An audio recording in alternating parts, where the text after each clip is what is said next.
basically store information in Bitcoin is very complicated and very expensive. That is why you cannot do smart contracts there. As soon as you can integrate more and more CK into Bitcoin technology, it will give a lot of opportunities to grow in that way and not only in the Ethereum way.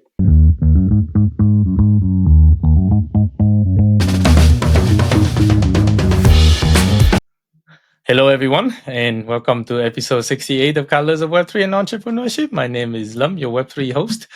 For those of you who are new to the show, Colors of Web3 and Entrepreneurship is a show highlighting the journeys of builders and innovators in Web3 and entrepreneurship. Some topics, especially in Web3, may get technical, but we do our best to keep it accessible for most of you. Here today, I'm joined by Sebastian Guaqueta. He's a software engineer at the DevX team at Rootstock, an EVM-compatible Layer 2 for Bitcoin. Sebastian, could you give a quick introduction by yourself? Hi, hello everyone. Very glad to be here. Very interesting podcast.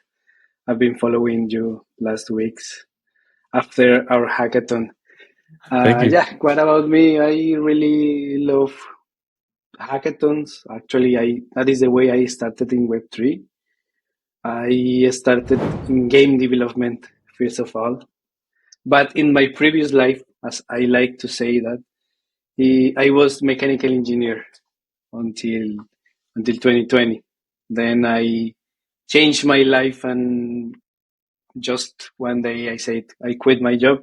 I will work as a freelancer in development, and well, fortunately for me it went well. So now I work in Rootstock blockchain. It's quite interesting company. I've been working from last year. I am 1 year and 3 months, I guess, for now. Has been a very interesting experience all these years, mostly in Web3. I've been doing a lot of stuff and quite interesting, never boring. So that's on my Nice. side. That's awesome. My background. Cool. Yeah. So I think people would all be very, very curious, especially many people who trying to, break into Web3. So you said you were working as a mechanical engineer, right? Before that, so that was your previous life. Yeah. My previous life. Interesting. And then what made you begin in Web3? Or what prompted your curiosity about Web3 that made It's you a make funny the change? story because I work for 5 years as mechanical engineer. I used to be in the computer designing parts for machines. All my life, I loved computers and doing stuff. But for some reason, I just decided to study mechanical engineering. Then, at some point of my life with a friend of mine, he started doing some freelance work in Upwork platform. And he started just knowing very few things. He put some videos on Upwork, and then he started getting some customers. And at some point, he asked me for some help in the small things because we both knew how to program. We did some courses in Udemy or platforms like that for Unity development. Unity is an engine for game development. It's an open source engine. So yes, I knew a few things in that moment, and he started asking me if I could help him at night. So I started at nights doing some kind of interesting things, suffering a lot of bugs, and helping my friend. And in 3 months, I said, this is what I really love. I think I'm not happy working in a company like the one that I was working in that moment. So I just said, hey, Nico is my friend. I said, Nico, I will quit my job. Do you think it's a good idea? I will go with you, get more customers. And he said, brother, you can do it. We can do it. We will need to do. We will have to eat. So he said, just if you want, just quit, and we will find whatever however we need some customers and some jobs. And just I just quit, and then we started looking for customers. My first customer was like $500 a project. It was Nice. like in 6 months or more, I was earning the same or even more than I was earning as a mechanical engineer. And it was a quite big change in my life because I was working now from home. I see. Yeah, that's really interesting. Yeah. So you did begin freelancing, and then somehow it came more, right? And then and then what happened after that? Yeah. Yeah, it's it was very fun because in freelancing jobs, most of the customers were from USA, and there are people from other sites, but most of USA, and people creating projects in USA is crazy, man. Is I saw a lot of crazy ideas, and we had the opportunity to do some of those, and we started like having some specific customers for specific jobs. Then we started like not working too much with Upwork, but with some of those. At one point, we get a customer from Singapore. She is a person who works in educational environment. So we did a game for kids to learn math with mini games, and that Nice. was a quite nice experience in that moment. We learned a lot in that moment. At that moment, she says like, "Hey, Nico and Sebas, I want you to come to Singapore and work here 2 months." And we were like, "Okay, I don't think that that's true. Maybe it's just for us to work more or something like that." We didn't trust her in that moment that she wanted to take us. Mm-hmm. But in a moment, she says like, "Hey, I need your passport numbers to purchase the flights." And we were like, "Do you think, Nico, if she's going to purchase the flights?" I don't think, because it's an expensive trip from Colombia to Singapore. It's very expensive. Yeah. And one day she said, "Okay, are you available for travel on June? I think that was June 10 or something like that. Are you able to travel to Singapore?" And we said, "Okay." Then we started to trust her, and we said, okay, yes, we can." And she put the trip, she put the flights and the hotel. Then we went 2 months to Singapore to work there, and it was a crazy experience. We never went before to that part of the world, so it was a nice experience. Everything paid, and yes, it was a crazy experience. A lot of new stuff and new experience in that moment. The food, the people, and just 1 year before of that, we were starting. So it was a very interesting jump, like in that moment of the career. We work a lot, but working as a freelancer doesn't mean that it's easy. We work a lot of hours per day because at the beginning you had to learn and solve bugs that maybe when you are more experienced you don't need to solve. But in that moment we found a lot of issues, a lot of suffering, a lot of pain. We worked like 16, 18 hours per day because it was crazy that, Wow. that time. But it worked. It worked because we learned a lot. And I think all that background in learning and solving problems helped a lot in my way to learn and work. I think that is why I love hackathons, because I love to solve problems and under pressure going and solve problems and work fast. I think that's why I love hackathons. Yes. I see. Yeah, makes sense. Wow, that sounds like a really inspiring story, right? From guys went from freelance and then gained like a big client, I would say, right? And then somehow went to Singapore, worked there for 2 months, and then Yeah, that's cool. And then was that a Web3 project, or was you like in game or something? No, it was an Unity Game. game Okay. project.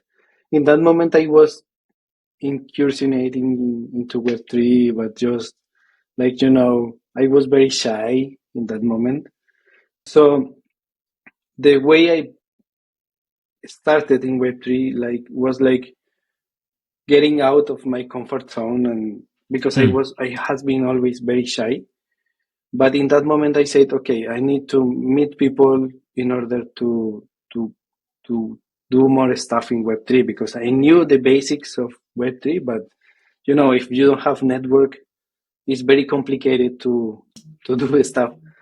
And I started going to ETH Bogota. Okay. So they did some workshops in a place in Bogota. So I started going there and meeting people, and then with those people I started doing hackathons. That was my step to step. So I meet the guys to do This is hackathons 2022, with. right? It is like, yes, more or less. Yeah, okay. Yes. And then we started doing hackathons. My first hackathon was also a gaming hackathon in ETHGlobal. I don't remember now the name. But it was for gaming. We earned like $500 when we were like 3 or 4 guys. But that was my first prize in hackathons. It felt very well, because we didn't do a great job in that moment, but we put some effort into that project, and yeah, we earned some prize, so it was very interesting. That was my first hackathon, to be now that I remember. Nice. And then I think since then you probably done like many other hackathons, right? And then I think there was one where obviously you became the ETHGlobal finalist, right? Feel free to share that if you remember. Yeah. I want to share before of that, we with other guys from Bogota, we participated in Common the Funds hackathon. Oh, okay. And that was crazy, because in that one we created a platform to purchase a carbon bonus, right? So for example, it was like a calculator for your consumption in CO2. For example, you are going to do an event, so you can calculate it, counting the people that is going to go and the transport medium that they will use.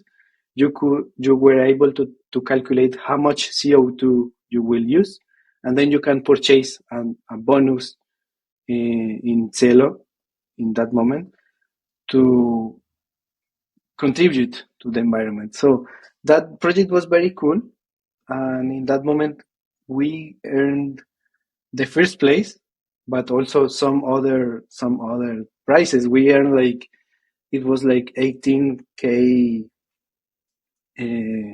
USD, and we were like 5 persons. Wow! It was a very, very interesting, because they were releasing the prices like 1 week, some of them, and the next week, and the next week, and we were like, okay, this first week we earned one. Oh, very interesting.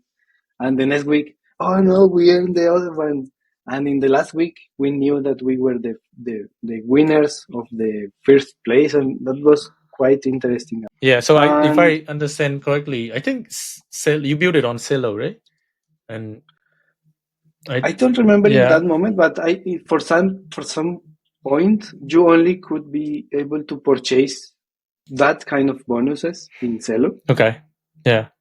And do like a transaction to purchase that. I will see the. Oh, good. Because I actually remember that Celo at one point they were branding themselves like the carbon negative, right? Like basically good for the environment, right? There was a term. I think Celo have changed since then. Now I believe they were like their own chain, and then now I'm not sure. I forgot exactly, but I'm pretty sure they have changed. They have shifted away from that branding. As far as I know, they are changing to be a layer 2 on Ethereum. Yeah, correct. Yeah, so that was what I remember too. Yeah. I just don't remember using what roll-up technology, but yeah, they shifted away from being their own chain, right? So that's interesting. And the other one that you said is a one for ETHGlobal. I participated in a lot of hackathons in ETHGlobal. It's very hard to to get finalists there, I think, because the level is always it's very high. competitive. Yeah. We participated in that one was LFGO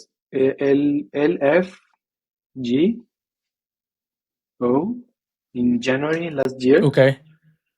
That was the one from Aave. LFGO Go, right? Go Aave. Yeah, Aave. Okay, I remember that one. Okay.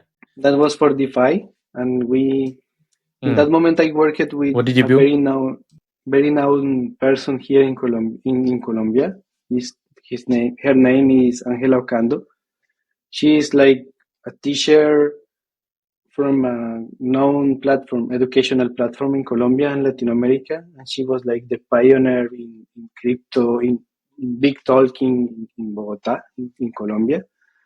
I had the opportunity to meet her during my way to Web3, so it was very interesting. I learned with her, but then in some point I started doing hackathons with her and eating lunch and living. So it was quite interesting.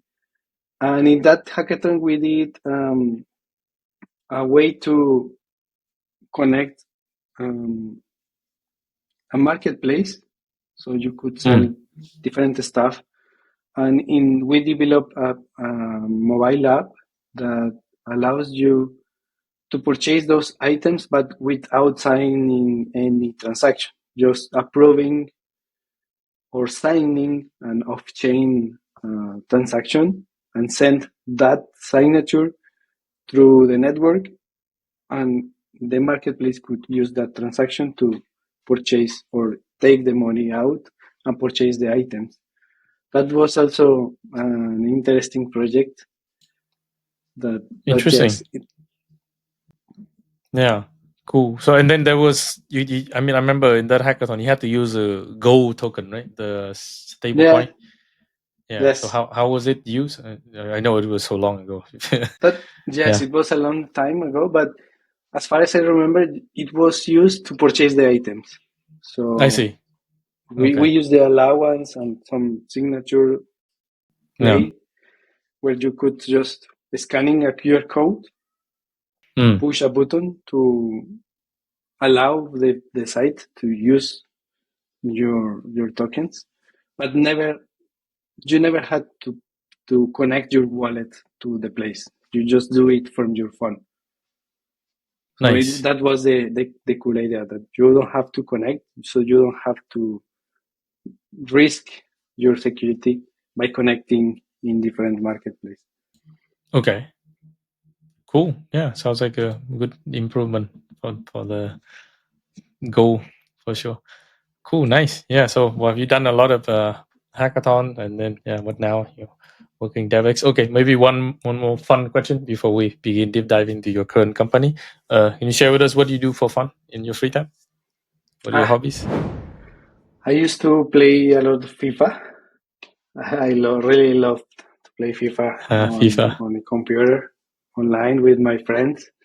But since I was doing this year a master degree in software engineer, so I was like no free time. It was very complicated. I had even to stop doing a lot of hackathons. So in the last months, I wasn't able to continue participating a lot. Just like 2 weeks ago, I had my final presentation of the final work, the project, the final project of the master, and finally I finished that. So I'm already free again. So that's cool because I was full. Now I will maybe retake the FIFA match. Also, I like to play soccer in real life. That's actually some of my hobbies. Yeah, nice. Yeah, I know that in like Latin America, many country people in love with football, right? Yeah, Yeah. it's super fun. Yeah, like growing up there, I think Colombia, Brazil, maybe in Peru also. Yeah, many other countries too. See, Yeah. you normally Hmm. from you are a kid, you start work playing soccer in the streets. So that is very common to have a lot of footballists there, soccer players. Yeah, I bet. And then you kind of look up to them, and maybe that was like your influence, maybe, right? Yeah, back in Yeah. like the yeah. What about Japan? I've never Oh, asked that before to someone from Japan. sure. I mean, you want to know like what people do for fun here in Yeah, Japan, yeah, yeah. right? Yeah, sure. Oof, that's a great question. I think Japan has a bit of everything, so people can choose whatever they like. There's 4 seasons here.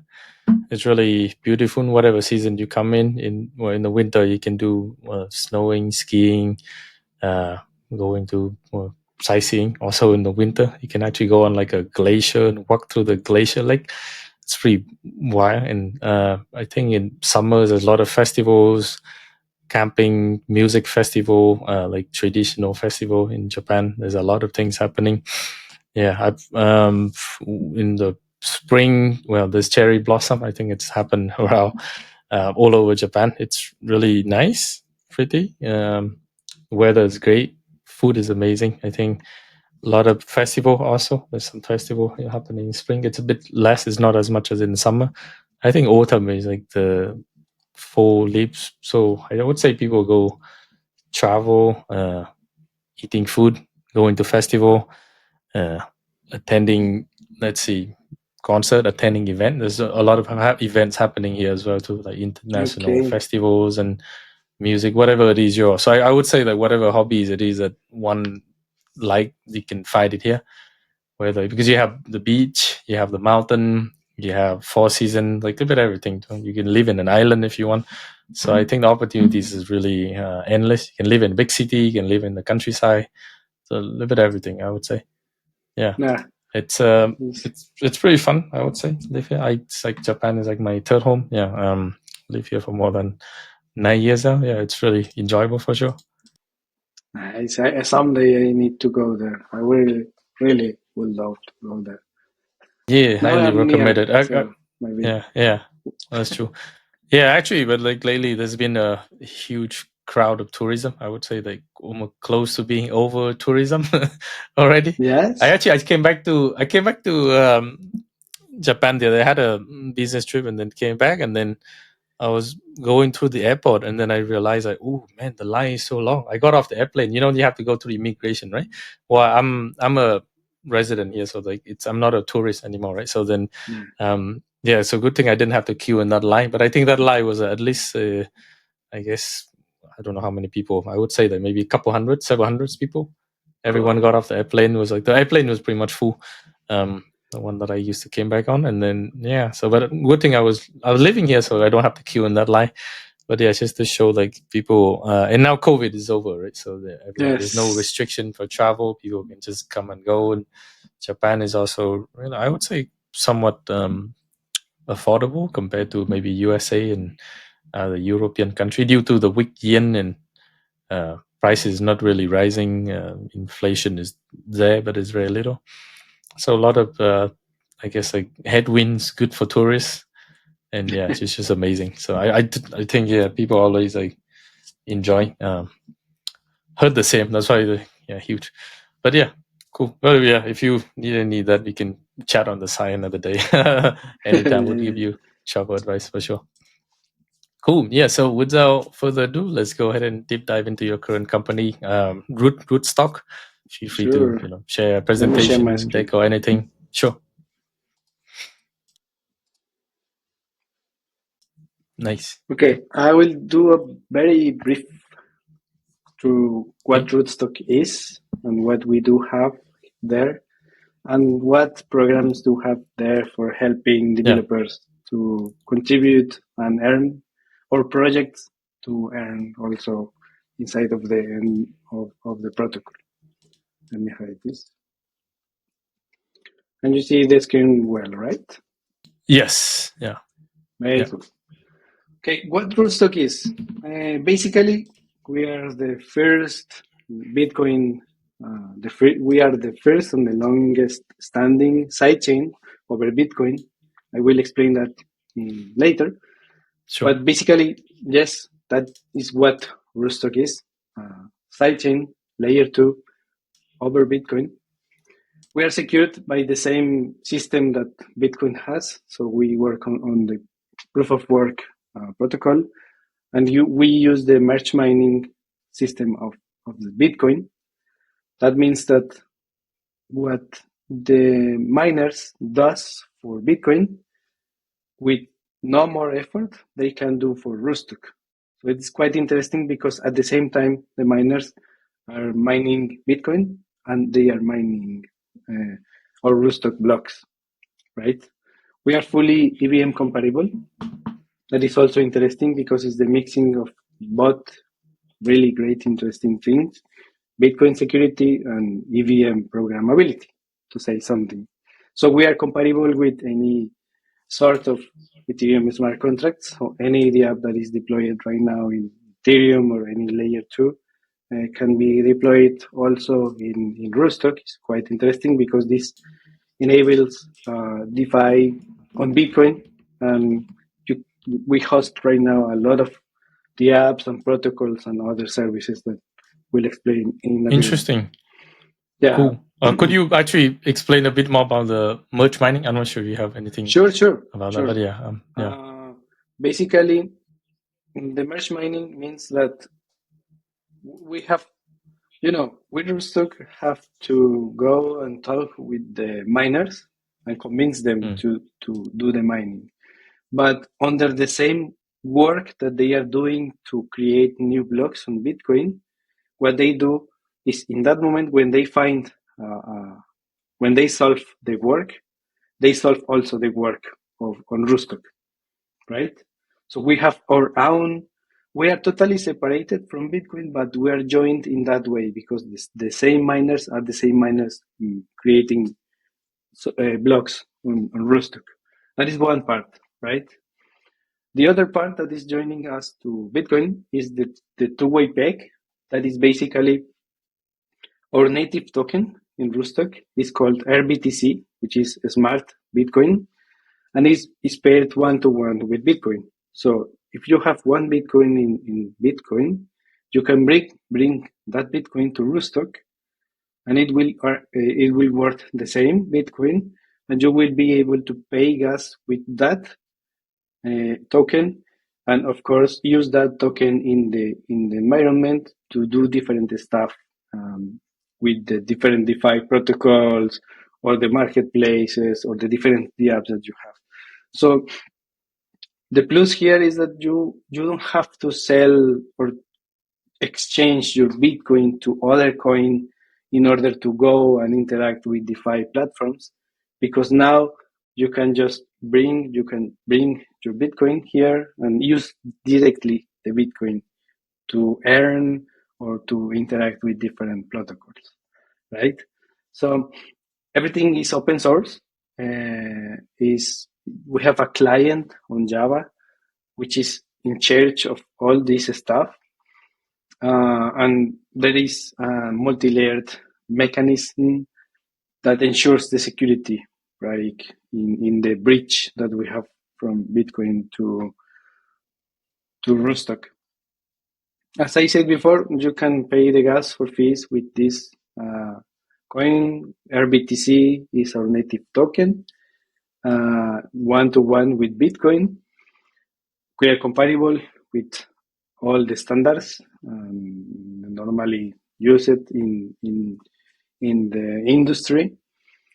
And right now, this project, I forgot to say before, but Rootstock was born in 2016, more or less, and launched in production like in 2017, 2018. And when they were pioneer in this way of projects. So in that moment, we received a lot of funding. And right now, our transactions can take like 24 seconds per block, but we're working right now in some kind of improvements in the platform in order to drop that time to much less. For now, we're working on a project to move this to 5 seconds. And then we are also working on a different project called EVM-X, which is basically use of zero knowledge proofs in Bitcoin.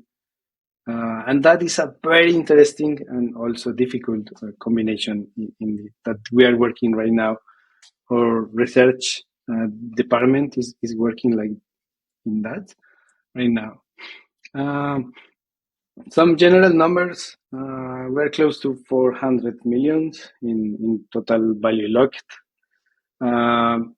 In life from January 3 on 2018, never have been, this network has 100 of network uptime. I mean, it never have failed or have been down. We have a lot of wallet addresses there. The second block per in average, I also talk about it. So this is quite interesting. We also, as we have fully EVM compatibility here, we are able to get partners in a lot of ways. And we have partners for DeFi, for stable coins. In the last 2 months, we bring USDC and USDT. So it's also quite interesting because now they can be used inside.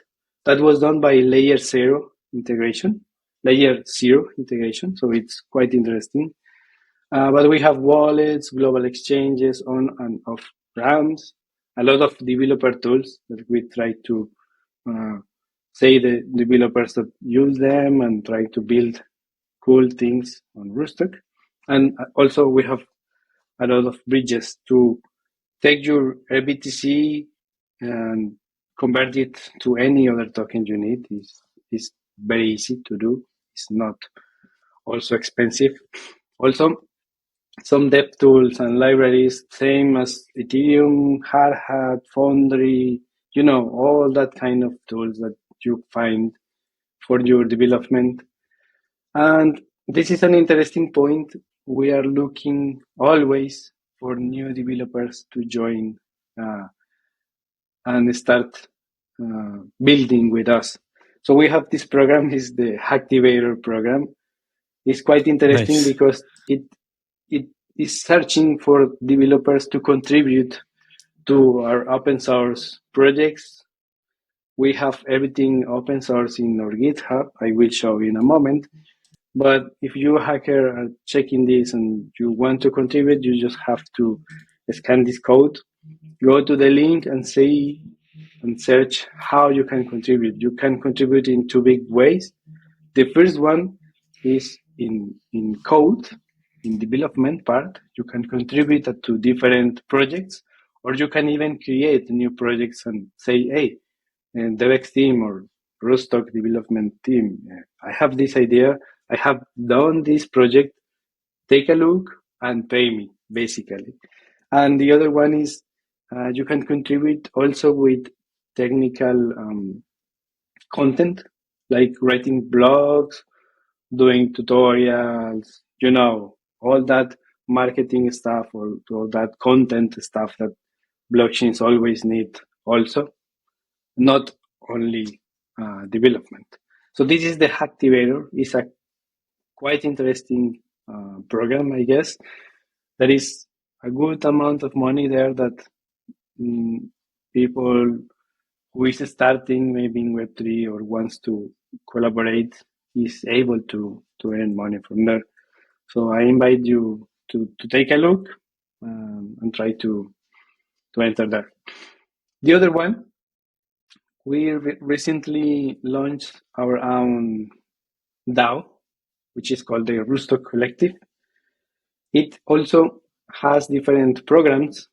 Between them, we have a collective grants program, which is trying to take different projects built on Rootstock and get grants to them and collaborate with them during their process to be launched and be fully in production. This is basically as other DAOs, you can propose your project or your company in the DAO, and then you get voted by different token holders, or governance token is RIF, RIF, and it's quite easy to get it to participate here. But also, if you have a project, you want to commit, you want to take it to Rootstock and launch it, it will be quite good idea to propose your project here and just get voted and promoted in your requirements. We are 2 million right now in grants available, and in rewards, which is the other part, we have 6 million right now in the program. So there are a lot of money there that can be used for different kind of projects. So quite interesting.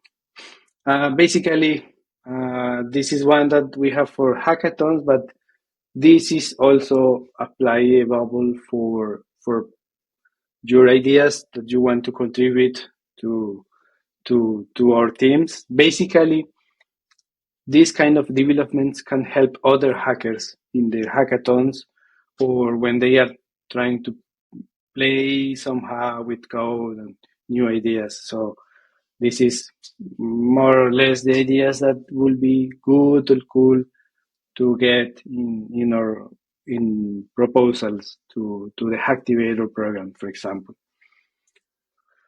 Thank you. This is a very brief talk about Rootstock. Nice. We are participating a lot in ETHGlobal hackathons or Encode Club hackathons. So I think it's a quite good opportunity for new hackers to start, that are starting and looking for things to do. You can do collaborations here and get paid for that. And I think that's good. Yeah, for sure. I have I have a few questions actually, just to follow up on that, and of course we'll put all the links in the show notes below as well. But then, before that, can you talk a bit more about the POWpeg or POWpeg? I'm not sure how do you say that, POWpeg? Yes, the POWpeg is the bridge that brings your Bitcoin and converts it to RBTC. Basically, it works with different multisigs that are checking, and not only the multisigs, but there is a system, a client, they're listening what is happening in Bitcoin and what is happening on Rootstock. So it's always maintaining the system equality between Bitcoin and the RBTC. That is basically the two-way peg is the bridge between Bitcoin and RBTC token. I see. Interesting. Yeah. For that one, did you guys build a bridge or use some existing thing for it to work? We build it. Okay. Yes, that is a customized client made for that. Okay. Cool. Yeah, I saw that you had also share like many hackathon project idea. I think in general, I'm just curious because I believe this is like the first Bitcoin related project on my podcast actually. So could you maybe share a few? I mean, feel free to share your GitHub repo if you want. But I think the viewers are more interested in knowing about like what sort of apps are being built on Rootstock at the moment. And the cool thing here is that as we are EVM compatible, you can build whatever you want. I mean, there is not limitation between what you can build here or in Ethereum or other layers too. It's just the same. You can build whatever you need. For example, this was a trending last year. The project of Runes. Do you remember Runes? Maybe, or you heard about it? Yes, we built. For example, we built in the team, in the DevX team, we built a bridge between Runes in Bitcoin and Runes on Rootstock. So we built a tooling, like a toy bridge just for fun in order to bring that. That project is also in the GitHub repository. I will share our GitHub, but basically if you enter to our GitHub, everything is open source. You can enter and see the different projects or the different parts of the protocol are there. Just visible to do that. Also, if you enter to the Hacktivator link, you will be able to see what requirements you need to achieve for that kind of collaboration. But basically, it's an open ideas thing. You can propose a lot of cool ideas. Cool. Yeah. Would you say that? Yeah. I mean, I understand the part about like it's EVM compatible, so a lot of things you can build on Ethereum or on other layer 2s or layer 1, right? Mainnet can also be built on Rootstock as well. But I'm curious, like any other interesting use case or apps that can only be built on Rootstock, maybe leveraging some properties of Bitcoin, like UTXO. I'm not sure. I'm just like throwing out. I'm kind of curious if there's anything that can only be built on Rootstock. Yeah. Taking the advantage that this is basically you are using your Bitcoin here. That is an advantage in the means of using it for DeFi applications, for example, because you can create a lot of stuff directly related with Bitcoin that you cannot find in other protocols, right? So in that way, you can imagine a lot of ideas of maybe getting yields on Bitcoin or DeFi loans, staking, all the DeFi stuff. That is one of the most of the points that we like to push because DeFi on Bitcoin is always kind of related, and that is one of the branches that we like to push most, which is DeFi. Build DeFi, because you are directly related and backed by Bitcoin. So it's quite interesting. You don't need to sell your Bitcoin to buy or participate in other stuff. So I think that way is one of the most differential from other networks because you are working basically with Bitcoin, but in an EVM compatible platform. Nice. Yeah, for sure. I can see that. Yeah, with the Bitcoin enabling new potential use case in DeFi, right? Yeah, that's really cool. And then I think you showed briefly over there. I actually didn't know that you guys have a DAO, like governance structure. How is that working so far? Just curious. Like how many like proposals have been done? Yeah, let's see. Let me share again my screen. I will share. Let's see. As you've seen it right now, yes. If you check for Roots Collective, you will be able to enter here, right? Basically here, what you can see is different stuff, right? Like the treasury, which shows how the DAO and the collective is now, and what is the amount of different treasury values that you have here, how much in grants has been given, what is the growth, general grants. Basically, you can see also who has most of the governance token. And in the proposals section, you will be able to see what kind of proposals you can have here, and if the voting is good or defeated, right? So, for example, you have different projects. Let's open this one. It's quite interesting. The Wisatoshi's Lab. This is a really interesting hard wallet that is basically a right device. now, right? Oh, I see. Have you seen that device? It's called the Wisatoshi. Is this device? No, interesting. It's quite interesting. So hardware wallet? It's sort of it's a mix between a lot of things, but yes, it's a hardware wallet, but it allows you to have more more transactions, and it's like, you will have to read this to understand better, because it's kind of trying to explain it. I will be confusing, but it's basically a hard wallet, which works like a card. So you can do payments with that without KYC, just your hardware device, but you can do payments. So it's quite interesting because it takes the payment from your wallet directly from your balances. So it's quite interesting product that they are now doing some first prototypes, and it's quite interesting.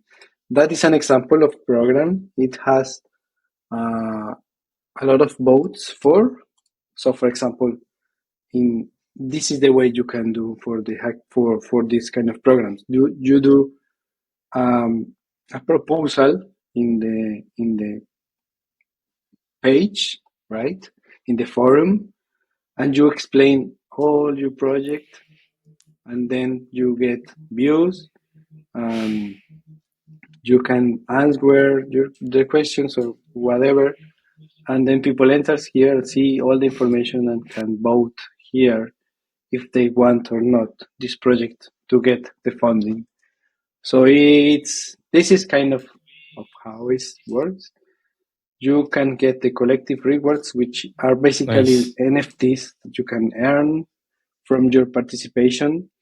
And when you earn those, you can then in the future use the NFTs for different stuff that we will releasing soon. But yes, basically these are the ones builders actively in the program. So we have some of them are known. For example, Money on Chain is a very known exchange or DeFi platform in Argentina. Bolt is also a bridge. Tropicus is one from Colombia, for example. So they are also there, and they are working directly with Rootstock, but they are also getting some grants from us. So it's quite interesting. Nice. Yeah, sounds like your DAO is pretty. A lot of people participating and building. Yeah, thank you for sharing that. Super helpful to understand. Yeah. Yes, I'm just curious a bit more about like the people behind the company Rootstock. How many people are working at Rootstock? Would you say? Right now we are 140 people working there. Nice. And is majority in engineering or?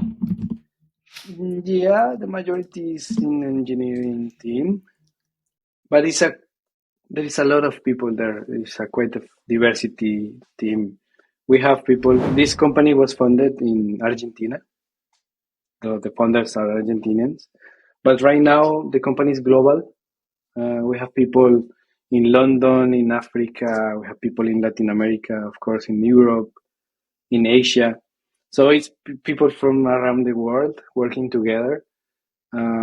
Fully home work, fully internet, right? Internet.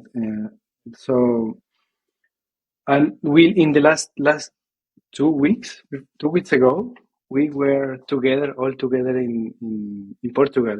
We normally do a meeting at the end of the year or the fiscal year, and this time we did it in Portugal. So we were like 2 weeks ago there in Portugal.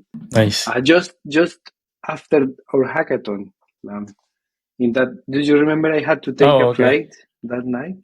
That was because I had to go to Portugal for the retreat. I see. That is what we called it, the routine retreat. Nice. Yeah.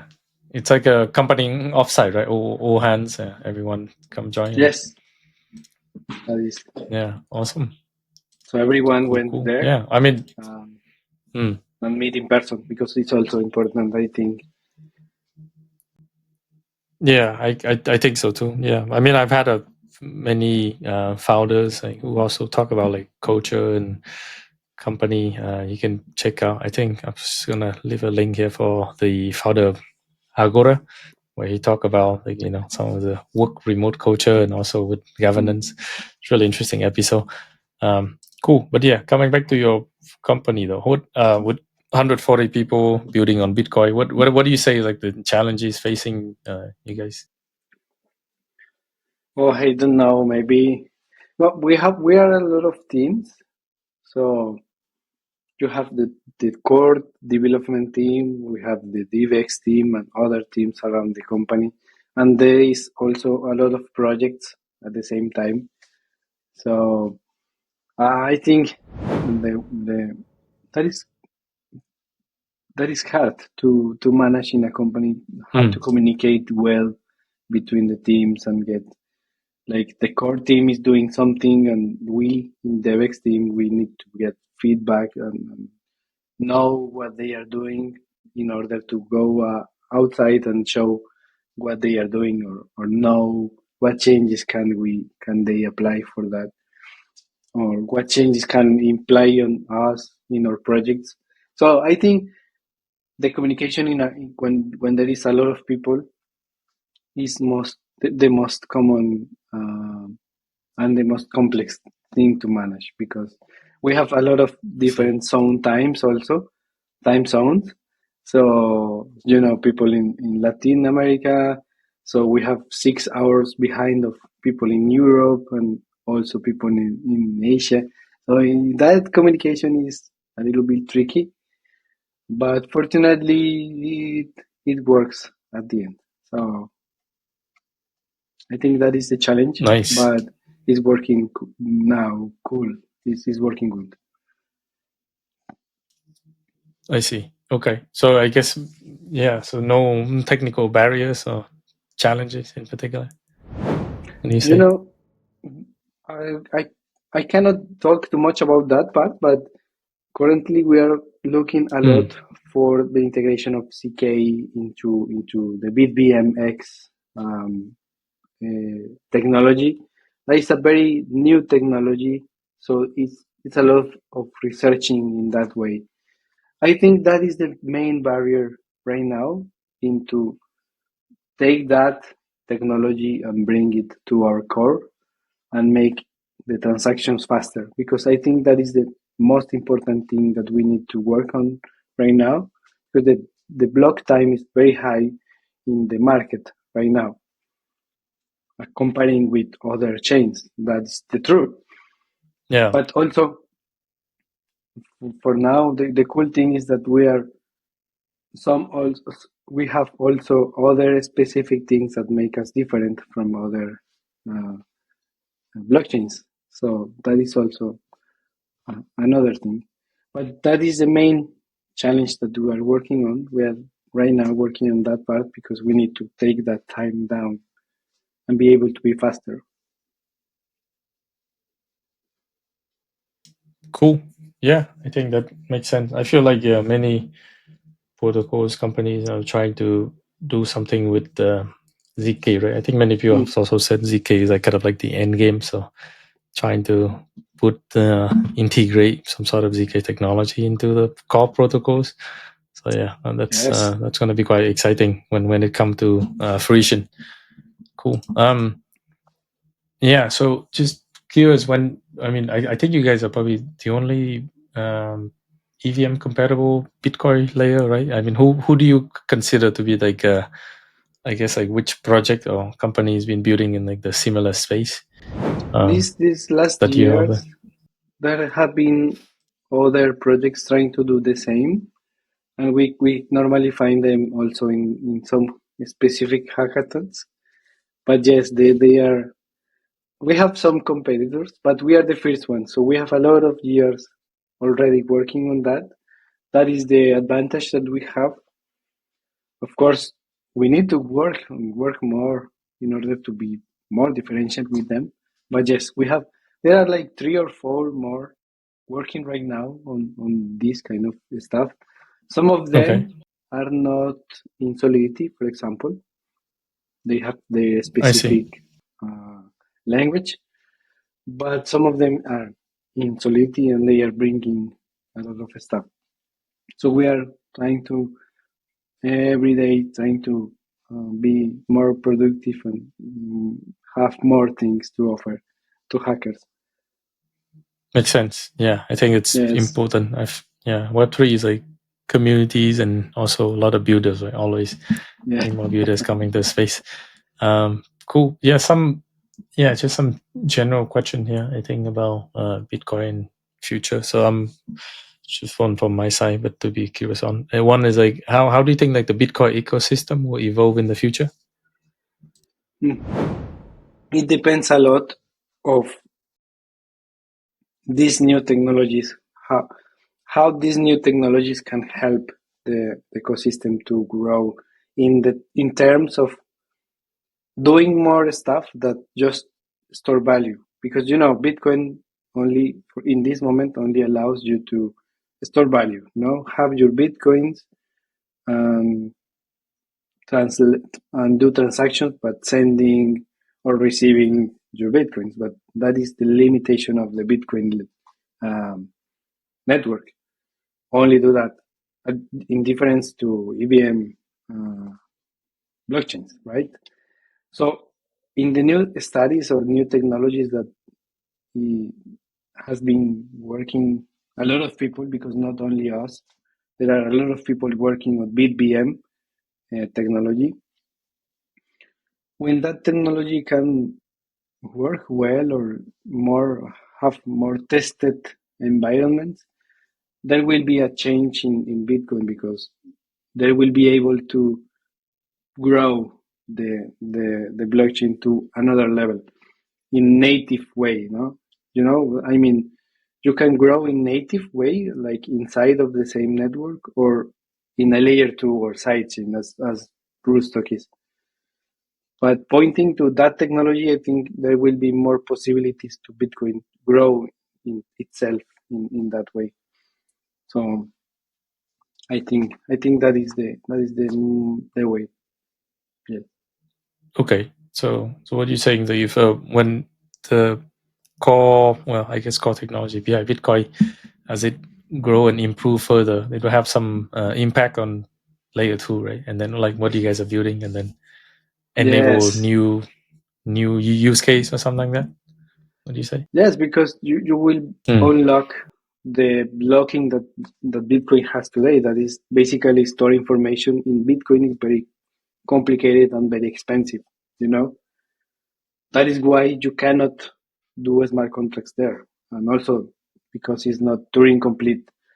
Uh, but yes, as soon as you can integrate more and more CK into Bitcoin technology, it will give a lot of opportunities to grow in that way and not only in the Ethereum way.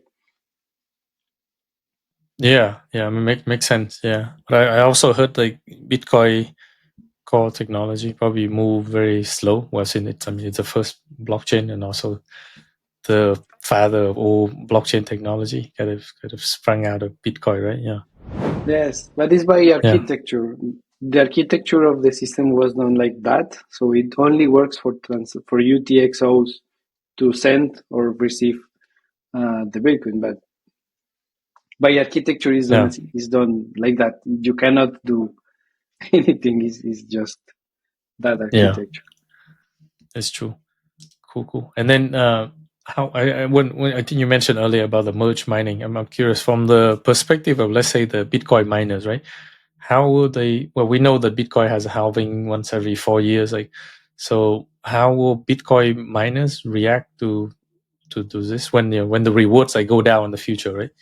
And then will that have any impact on your like merge mining? Will that impact at all? I'm not sure. Yeah. No, because for example, if the network keeps working and moving. I mean, if new transactions are being created, for example, a transaction is I interacting with a smart contract, right? If new transactions are created, you will need miners and validators to work on it, right?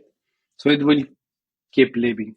Of course, the ones that are mining new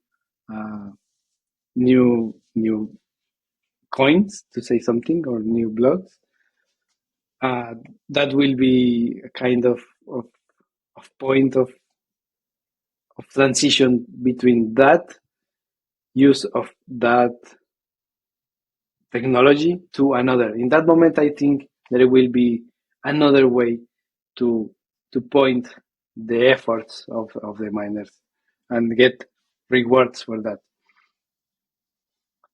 But I think it will be in creating new blocks to store the new transactions and the new interactions that people will still using, because in that moment you will need to keep Bitcoin will be no more, but you will keep having transactions. You will be using the Bitcoin between many of pairs. I see. Yeah. Yeah, that makes sense. There will always be activities, right? I mean, there's the ecosystems of activities. So does that mean that the miners that supporting Rootstock also get rewards, right? Yes, they get rewards. They get paid. It's the same way that works like when Ethereum was proof of work. It's just the same, because the miners are doing proof of work, right? And they are approving, or they are proposing new blocks, right? And they are proposing new blocks, and they are getting paid with the gas fees, right? Which is it the They are RIF token or the RBTC? RBTC. Oh, okay. I see. Yeah. They're paid by that also. So that is automatically processed. So I think that in that way they can just do that. Got it. Yeah. So basically, miner using the same equipment, they can get both rewards, right, from traditional Bitcoin POW mining, which is of course going to get harder and harder as time progresses. But also they get rewards in RBTC. Is that correct? Like rootstock Yes, Bitcoin. Yeah. Okay. correct. Yeah. Cool. And Okay. they Yeah. don't So need any additional hardware or any additional work. It's just the same work. Just we I have see. right now Yeah. like nearly the 80% of hash rate. So that means that the 80% of all the miners in the ecosystem that mine Bitcoin are mining also RBTC blocks or Rootstock blocks. Yeah. Wow. That's cool. Yeah. That's quite a lot of participation. You said like no extra hardware, but I imagine there's some sort of, is it like no client or something that they have to run? Yes, Or the software they side? have Yeah. to run the client, the RSKJ client for doing that. But it's basically you have you have the software that propose the transaction and do all the RPC job, right, in the network. But in the other hand, you have all the hardware and software job of finding the hash, right, the proof of work process. In the way of propose the transaction or the blocks is where you use the client, right? But you keep using the same work of the proof of work system. It's just the same because you already find a hash. You are going to propose that in Bitcoin layer, but also in Rootstock uh, system. So you did the hard part, which is find a hash. Then you are now processing that in two different uh, clients, to say something. Yeah. Cool. Yeah. That's really innovative, I would say. Like using Yes, same and then, yeah. Yeah, that's cool. I'm actually curious, like what other protocols are using it. But anyway, that'll be my homework. Check that out. Cool. Yeah. So just two more questions before we close it out. I think one is, well, since you also broke into Web3 from like a Web2 background, right? I think many developers, but also people interested in Web3 would like to know. Can you share some advice for people who want to break into Web3 or crypto? It's quite interesting. I entered to crypto because of my way of thought, right? So I always have believed in how privacy is important in your life. So the privacy is important, and also your being owner of your own money is also important for me. So I think that freedom and that philosophy is what made me enter to this interesting world.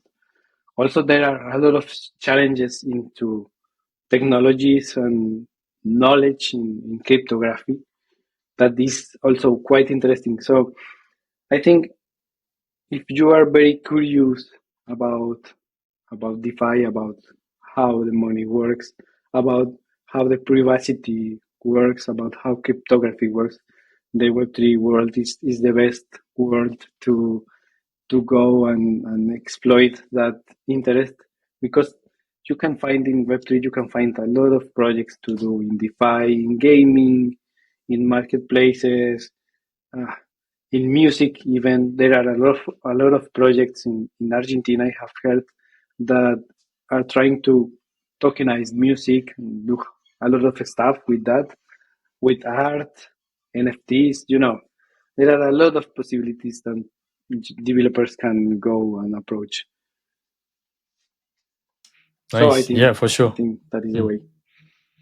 For sure. Yeah, I think you just have to keep exploring, contribute, and then finding some way and some connection, right? And then break into it. Yeah, Yes. thanks for sharing the advice. Very helpful. Also in Web3 is very important. The networking is so important. If in Yeah, Web3, it's also cool. It's also cool because right now the environment is not too big. Like you normally know most of the people in the hackathons or most of the people in your country doing Web3 because it's not too big right now.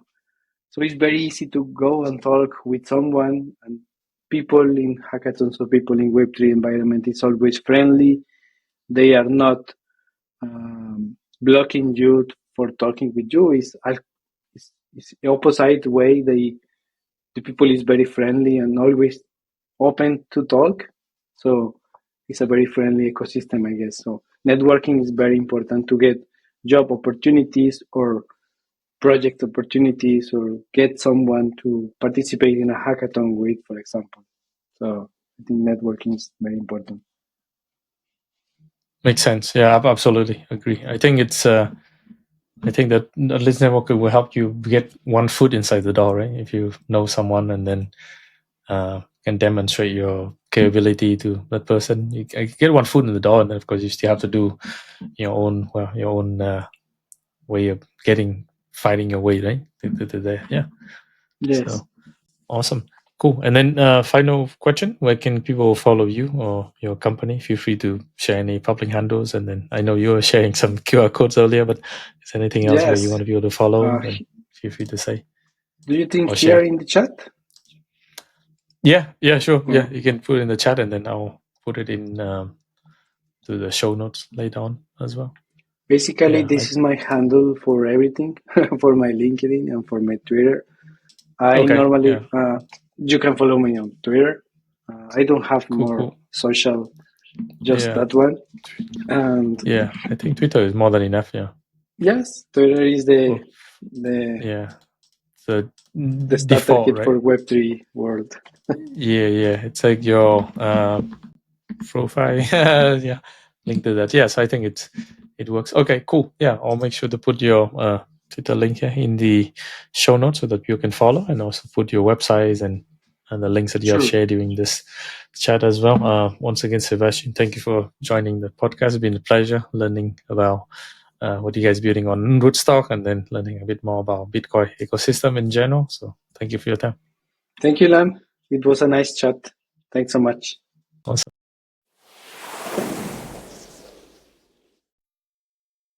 And we're back to my studio. And that's also a wrap for the first Bitcoin related episode on our podcast. What do you guys think about Rootstock? If you have used or viewed any dApps on Rootstock, please leave a comment below to let us know your experience. For the next episode, we'll be venturing into the Solana ecosystem and talking to two guests, Naomi and Joel, co-founders of Catscope. Catscope is a decentralized MEV. MEV stands for Maximum Extractable Value. MEV marketplace that improves the accessibility, transparency, and efficiency of MEV on Solana. It provides direct access to validators through integrated tools, making high-performance trading more accessible. Make sure to tune in to the next episode if you want to learn more about Solana or MEV. If you enjoyed this episode, please give a like and subscribe. It means a lot to me. Thank you for watching, and see you next time.